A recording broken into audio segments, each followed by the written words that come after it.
Hello, I'm Mercedes Stevenson, and this is the West Block: politics, perspectives, and players.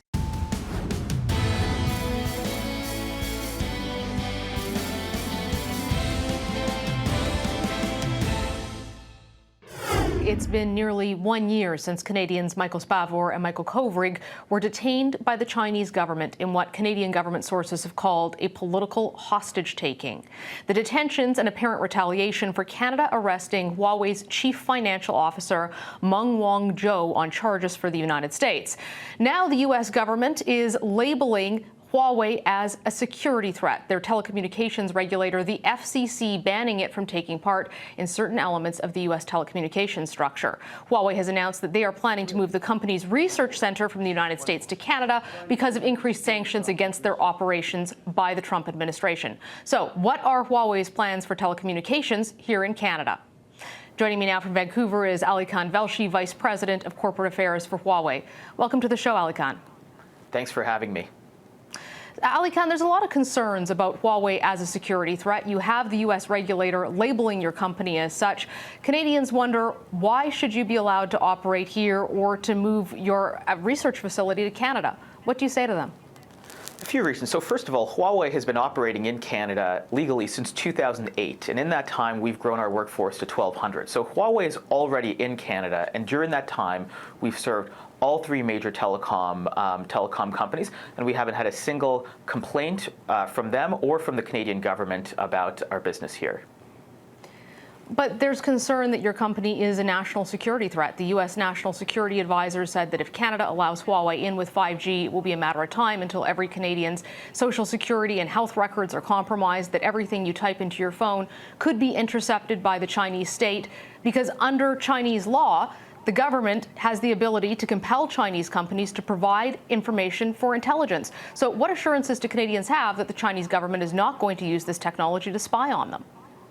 Well, first of all, in Huawei, all of our activities in Canada and everyone who works for Huawei in Canada has to follow Canadian laws and Canadian laws alone, from our president, Eric, to me, to the engineer beavering away in a lab.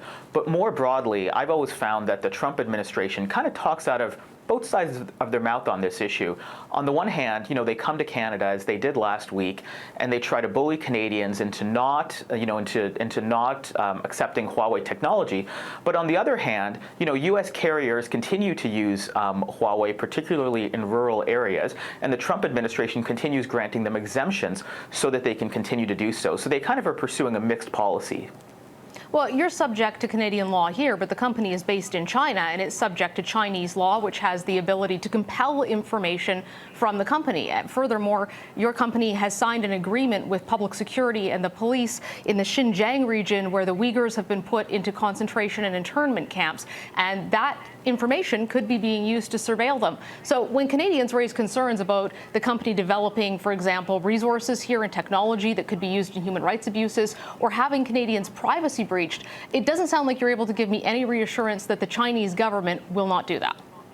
I can give you plenty of reassurances. So for starters, when we sell network equipment to telecom carriers, whether it's Rogers, whether it's Bell, Telus, or anyone else, they control the equipment, right? When we sell it to them, we sell it to operators, and then we no longer have access to that equipment. So I think it's just important to recognize that the equipment is under their control. But the Chinese government is able to access equipment that they don't own and that their companies don't own too. So just because you hand it over wouldn't mean they're not able to get access off of it. No, that's simply not true. And in fact, the Chinese law that you're referring to, laws like that have been on the books since before Huawei even entered Canada. And so, and these similar debates that we're having now in sort of our public policy discussions, they're the same things that were on government decision makers' minds back in 2008 when Huawei was first allowed into the country. And all that's happened in the intervening 11 years is we have more than a decade of Huawei successfully and legally operating in Canada without a single complaint from any single Canadian security agency or one of our telecom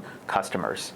Well, multiple former heads of Canadian security agencies have publicly expressed concern and said they do not believe that Huawei should be able to operate in Canada. But I want to turn to the plight of two of our fellow Canadian citizens, Michael Spavor and Michael Kovrig. They have been in jail in China for almost 1 year now. Direct retaliation for Canada's arrest of your company's chief financial officer. Will Huawei Canada call for the release of Michael Spavor and Michael Kovrig?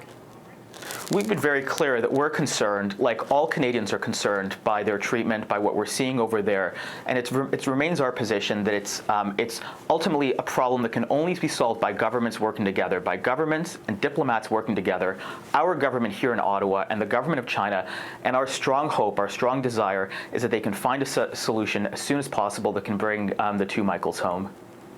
But your CFO is detained in a $10 million mansion in Vancouver, out where you are, and these two men are in jail. Canadian and American sources have told me they have the lights on 24 hours a day. Don't you feel there's an obligation there, if Huawei Canada is abiding by Canadian laws and Canadian interests, to try to do something for these two men? Well, we've said that, we're concerned. We've said that we want the two governments to work together to find a resolution that can bring them home as soon as possible. With respect to, to Meng Wanzhou, obviously she has access to Canadian court. She has lawyers here, and, we remain confident that, that she will be found innocent because she is innocent, and, we remain alarmed by the politicization of her trial down in the United States. You worked in Stephen Harper's Prime Minister's office, which was very tough on China and the human rights violations. As a Canadian who worked in that position, and now you're working at Huawei, do you find the position your company is taking difficult? Huawei has a history of operating in Canada under conservative governments and under liberal governments in compliance with Canadian law, and we don't really take sides in these sorts of, these partisan issues. We want these decisions to be made based on technology, not politics. Okay, Alykhan Velshi, that's all the time we have for today. Thank you for joining us. Thanks for having me. That's all the time we have for today. Thanks for joining us. For the West Block, I'm Mercedes Stevenson.